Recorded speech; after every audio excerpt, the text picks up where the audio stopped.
Hi, this is Dr. Dukes with Body in Motion. We're going to go over some foot health and just kind of the anatomy of the foot so that people can understand it a little bit better. First thing is the foot is a lot like our hand. It's highly innervated, but we tend to wrap it in shoes, so it doesn't get the ability to feel like our hands do on a regular basis. So it doesn't get that neurostimulus that we would expect out of our hands, but it is capable of being just as fine-tuned, right? So the big things that we hear a lot of times is people say they have flat feet or a pronated foot, which means that the arch is low and the foot is flatter.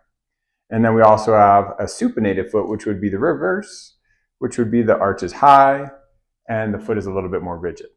Both these present different injuries that can happen with different types of feet. You can have most of the things happen to a foot in either case, but there are some that lead to more injuries in one way versus others, whether it's a stress fracture or plantar fasciitis.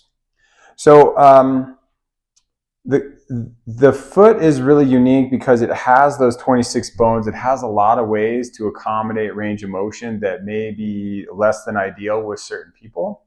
But at the end of the day, a lot of times the foot is the foundation that touches the ground first. So if that's not solid or it's wiggling around a spot, it's going to cause a problem up the stream, right? So we could have knee pain or hip pain develop from a problem in the foot where you had no pain in your foot at all.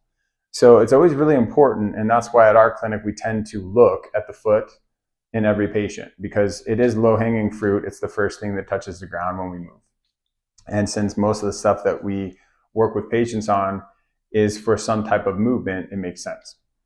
So, we kind of touched on a low arch as a pronated foot and then also the supinated foot, right? So the tissues that come down from the calf, the muscles that turn into the tendons will control the big toe and how it flexes and the arch itself. And really what we're doing is our foot is a shock absorber in our ankle. So it absorbs shock when we hit the ground and then becomes rigid for toe off, right?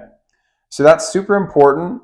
There's a lot of ways we can improve health to our feet just with doing some simple things. So if you have some questions on a knee pain that hasn't gone away and you tried everything at the knee or the hip, maybe look at your foot.